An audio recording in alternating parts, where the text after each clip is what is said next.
ভাই ও বোনেরা, কখনো কি এমন রাত গেছে আপনার জীবনে যখন চারদিক নিস্তব্ধ, সবাই ঘুমাচ্ছে, অথচ আপনার বুক ফেটে কান্না আসছে? মনে হচ্ছে আপনি একা, কেউ বুঝতে পারছে না, আপনি বলার মতো কাউকে পাচ্ছেন না। কিন্তু সেই মুহূর্তে একজন আপনাকে শুনছিলেন। তিনি হলেন আল্লাহ রাব্বুল আলামিন।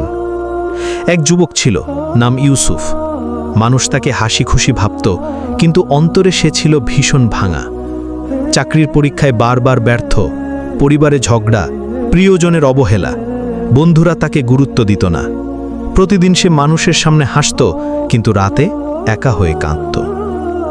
এক রাতে তার মন এতটাই ভারী হলো যে সে আল্লাহর দিকে ফিরল। সে বলল, হে আল্লাহ, আমি কারো কাছে কিছু বলতে পারি না, তুমি কি আমাকে শুনছ? সেই রাতে তার মনে পড়ল কুরআনের আয়াত, তোমরা আমাকে ডাকো, আমি তোমাদের সাড়া দেব। সূরা গাফির 40 নম্বর আয়াত।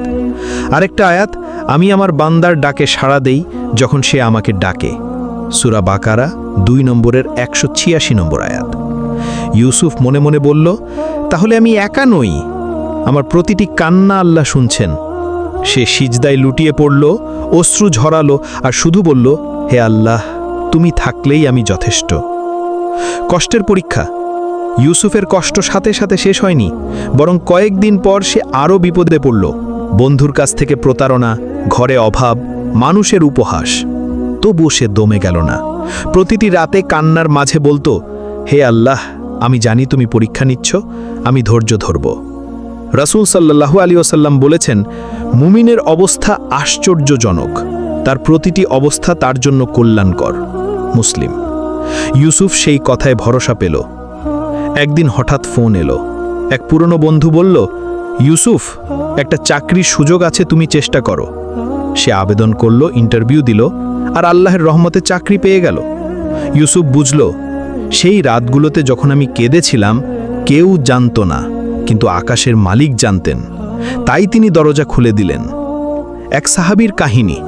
রাসূল সাল্লাল্লাহু আলাইহি ওয়াসাল্লামের কাছে এক সাহাবী বললেন, হে আল্লাহর রাসূল, আল্লাহ কি সত্যি আমাদের কান্না শুনেন?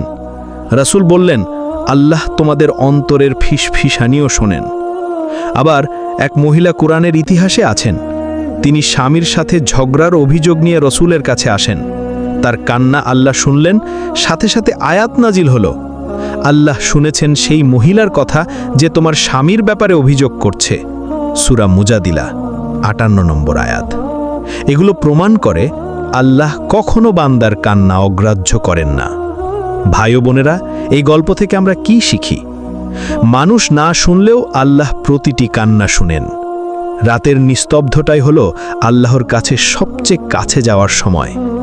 দোয়া কখনোই বৃথা যায় না, হয় সাথে সাথে কবুল হয়, নয়তো ভবিষ্যতের জন্য জমা থাকে, নয়তো বিপদ থেকে রক্ষা করে।